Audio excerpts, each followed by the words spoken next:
ഈ മുറി ഒന്ന് പരിശോധിക്കണമല്ലോ. നോ, അത് നടക്കില്ല.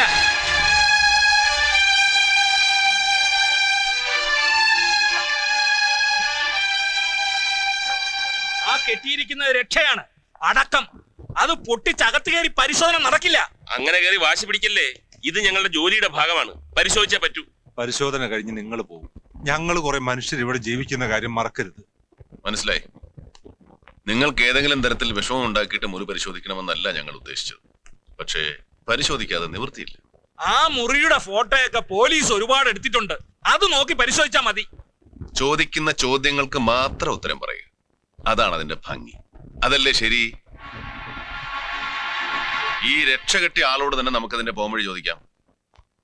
നിങ്ങൾക്ക് ചോദിക്കാൻ ബുദ്ധിമുട്ടാണെങ്കിൽ ഞങ്ങൾ ചോദിക്കാം. കാപ്പറെ അറിയിച്ചിട്ടുണ്ട്, പക്ഷെ അദ്ദേഹം എപ്പോഴാ വരികയെന്ന് അറിയില്ല. കാപ്ര വരട്ടെ, അതുവരെ ഞങ്ങൾ വെയിറ്റ് ചെയ്യാം. കാപ്ര വരുമ്പോ അറിയിക്കാം, അപ്പ വന്നാ മതി. അത് പറ്റില്ലല്ലോ ഡോക്ടറെ, മുറി പരിശോധിക്കാതെ ഞങ്ങൾ പോവില്ല. എല്ലാമേ ഉടച്ചു പോച്ചേ. കടവുള്ളി, അയ്യോ എന്താ ഇത്? എന്റെ ഭഗവതി, ഇത്രയും വലിയ ഷെൽഫ് എങ്ങനെയാ മറിഞ്ഞു വീണത്? ഷെൽഫല്ല, ഊരയും വീഴും. എന്തൊക്കെ ദുരിതങ്ങളാണോ ഇവിടെ നടക്കാൻ പോണേ. മനുഷ്യന് അഹങ്കാരം കൂടിയാ ഇതിനപ്പുറവും നടക്കും. എന്താണ് സംഭവിച്ചത്? ഞാൻ അടുത്ത മുറിയിൽ വേല ചെഞ്ചിട്ടിരിക്കുമ്പോ വലിയ ചത്തം കേട്ട് ഓടി കൊണ്ട് നോക്കിയപ്പോ ദേ, കളി കാപ്രയോട് വേണ്ട.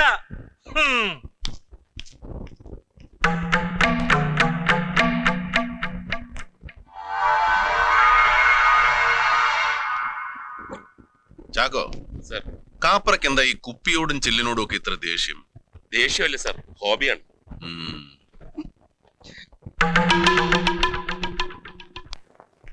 ഡോക്ടർക്ക് എങ്ങനെയാ ഇടയ്ക്കിടയ്ക്ക് ടൈമിംഗ് തെറ്റാറുണ്ടോ? ടൈമിങ്ങോ? എന്ത് ടൈമിങ്? അതൊക്കെ വഴിയെ മനസ്സിലായിക്കൊള്ളും. ഞങ്ങൾക്ക് ടൈമിംഗ് തെറ്റാറില്ല, തൽക്കാലം അത്രയും മനസ്സിലാക്കിയാൽ മതി.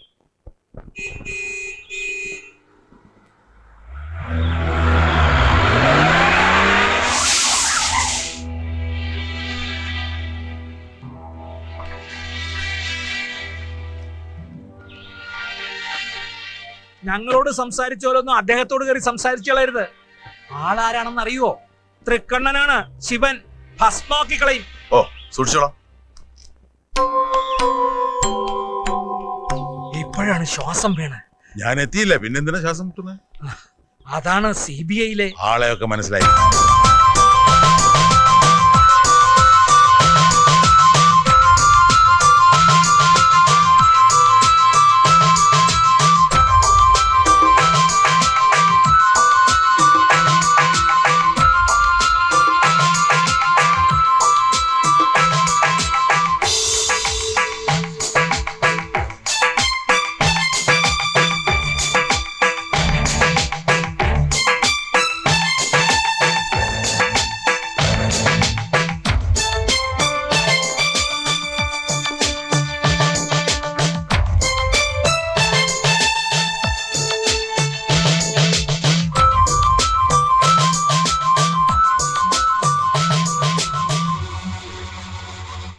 ഞാൻ സേതുരാമയ്യർ.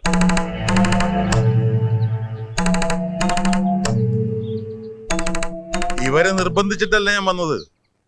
കാര്യമറിയാതെ വല്ലതും ചെയ്ത് ഒരു ബ്രാഹ്മണ ജന്മം പാഴാകരുത്. ആ ശാപം എന്നിലേക്കും വരും കുറച്ച്. അത് വേണ്ടെന്ന് കരുതിയിട്ട. വളരെ സന്തോഷം. ഈ മഹാമനസ്കത ഞങ്ങളുടെ ഇവിടുത്തെ ജോലി തീരുന്നത് വരെ തുടർന്നാൽ നന്നായിരുന്നു.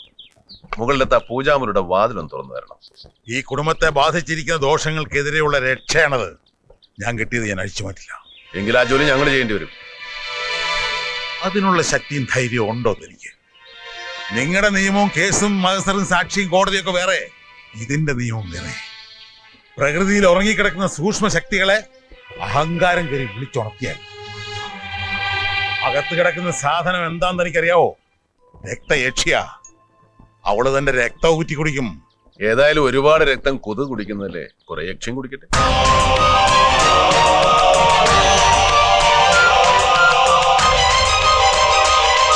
ഇതിന്റെ നിയമം കുറെയൊക്കെ ഞാനും മനസ്സിലാക്കിയിട്ടുണ്ട്. മനസ്സിലാക്കിയാൽ മാത്രം പോരാ, നേരിടാനുള്ള പ്രതിരോധ ശക്തി, അറിവ്, വിദ്യ ഇതൊക്കെ ഉണ്ടോ കയ്യില്? അല്പമൊക്കെ അറിവ് ആർക്കും ഉണ്ടാവില്ലേ? എന്തൊക്കെ അറിയാം? അതെങ്ങനെയാ പറയാ? ഒന്ന് രണ്ട് ചോദ്യങ്ങൾ ചോദിച്ചാൽ അറിയാവുന്നതാണെങ്കിൽ മറുപടി പറയാം.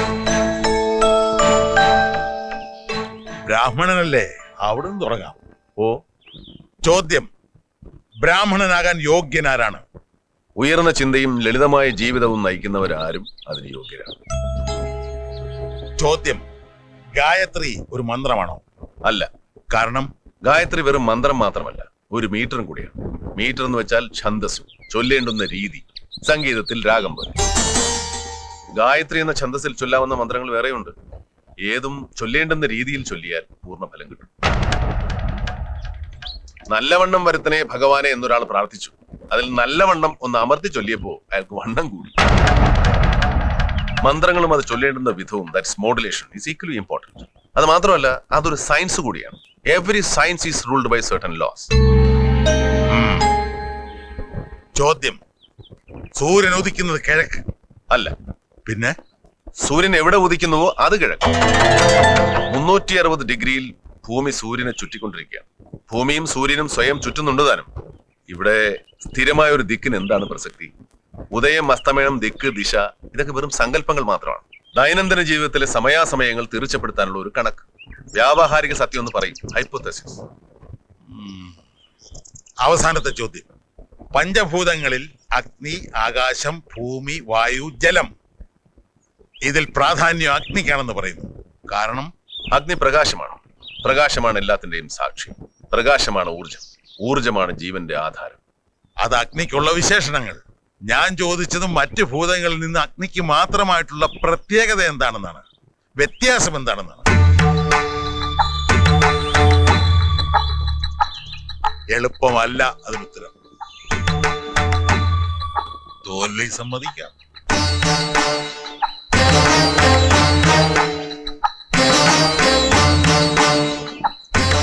പഞ്ചഭൂതങ്ങളിലൊന്നായ നാം ശ്വസിക്കുന്ന വായു ശരീരത്തെ ശുദ്ധമാക്കുന്നു. പക്ഷേ സ്വയം അശുദ്ധമായി കാർബൺ ഡൈ ഓക്സൈഡായി പുറത്തേക്ക് വരുന്നു.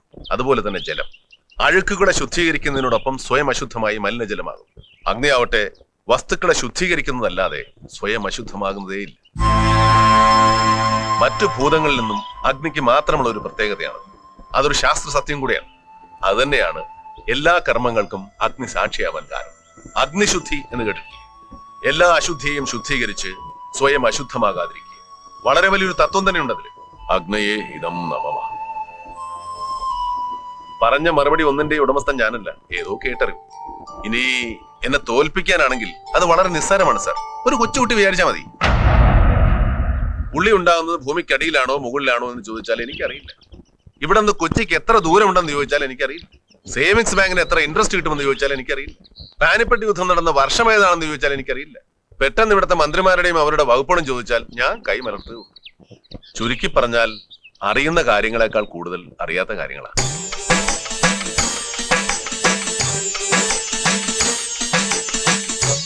അറിവുള്ളവർ എങ്ങനെയായിരിക്കുമെന്ന് പറഞ്ഞില്ല, കാണിച്ചു. വലിയൊരു ഷോക്കാണ് നിങ്ങൾ എനിക്ക് തന്നത്. എന്തൊക്കെയോ ഉള്ളിൽ നിന്ന് കൊഴിഞ്ഞു പോയ പോലൊരു തോന്നല്.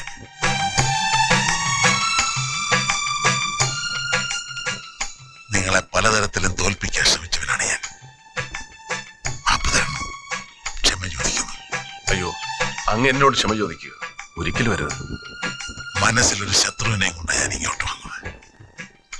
പോകുന്നത് പവിത്രതയും കൊണ്ടാ.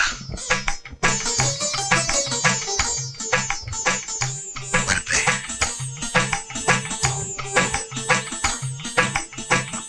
ഇയാളെ വിശ്വസിക്കാം. ഇയാളുടെ പക്കൽ വിജ്ഞാനമുണ്ട്, അത് പ്രയോഗിക്കാനുള്ള വിദ്യയുണ്ട്.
അവിടെ വച്ചിരുന്നതൊക്കെ ജ്യോത്സ്യം പറഞ്ഞതുകൊണ്ട് ക്ഷേത്രത്തിൽ കൊണ്ടു കൊടുത്തു. ഏത് ക്ഷേത്രത്തില്? ഇവിടെ അടുത്ത് കുടുംബക്ഷേത്രത്തിൽ.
അന്ന് രാത്രി സായിക്ക് എന്ത് സംഭവിച്ചു എന്നറിയണ്ടേ?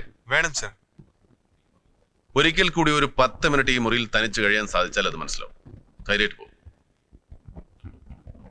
പേടിയാണ്. Sorry sir. Chacko,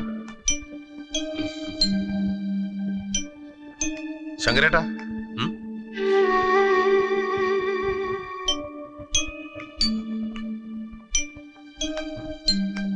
doctor, are you ready?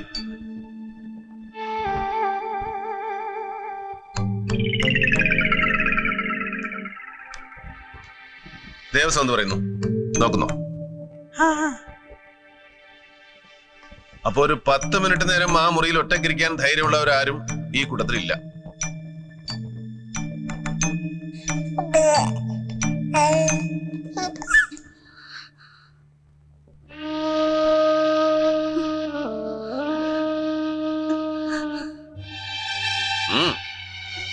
വാ.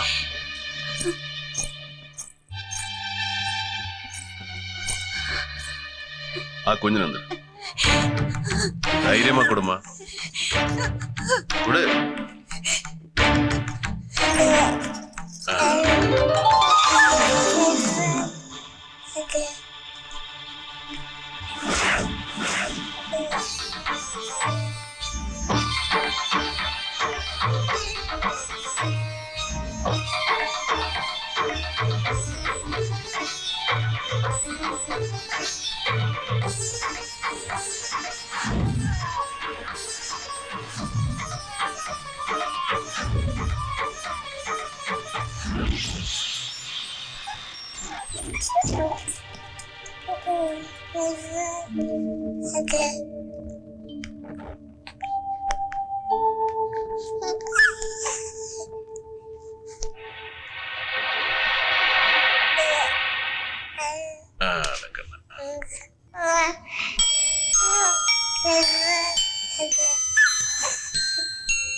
മിടുക്കി. നിന്റെ ധൈര്യം ഇവിടെയുള്ളവർക്ക് ആർക്കും ഇല്ലാതെ പോയല്ലോ. പോമാ.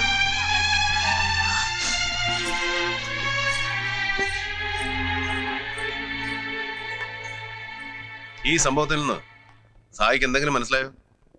ഇല്ല sir. Then it needs explanation. Sai ഇതിനു മുമ്പ് പ്രേതത്തെ കണ്ടിട്ടുണ്ടോ? അല്ലെങ്കിൽ ഏതെങ്കിലും സൂപ്പർ നാച്ചുറലിന്റെ അനുഭവം ഉണ്ടായിട്ടുണ്ടോ? ഇല്ല സർ. പിന്നെ ഒരിക്കലും കാണാത്തതോ മനസ്സിലാക്കാത്തതോ ആയ ഒന്നിനെ എങ്ങനെ തോൽപ്പിക്കും? സായി എന്ന് തോൽപ്പിക്കാൻ ശ്രമിച്ചത് സായിയുടെ മനസ്സിന്റെ അടിത്തട്ടിലുള്ള ഭൂതപ്രേതാദികളെ കുറിച്ചുള്ള ഓർമ്മകളെയും ഭയങ്ങളെയും. ഈ മുറിയെന്ന് വേണ്ട, ജസ്റ്റ് എനി റൂം. നമ്മൾ സ്ഥിരമായി കിടന്നുറങ്ങുന്ന ബെഡ്റൂമിനെ ചൂണ്ടി കാപ്പറയെ പോലൊരാൾ ഈ രാത്രി ഈ മുറിയിൽ ഒറ്റയ്ക്ക് കഴിയാമോ എന്ന് ചോദിച്ചാൽ ആരായാലും ഒന്ന് ഞെട്ടും.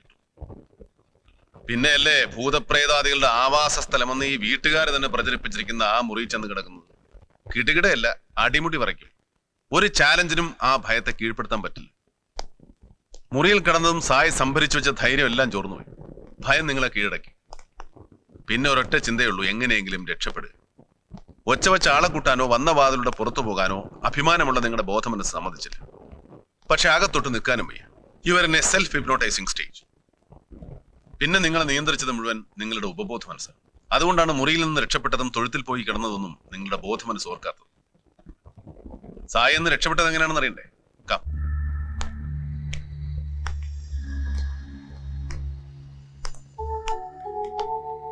സായി, ആ വാതിൽ കണ്ടു? Yes sir. ആ വാതിൽ തുറന്നതായിട്ട് ഓർക്കുന്നുണ്ടോ? ഇല്ല. ഈ വാതിൽ തുറന്നാണ് സായി എന്ന് പുറത്തേക്ക് പോയത്. ഒരു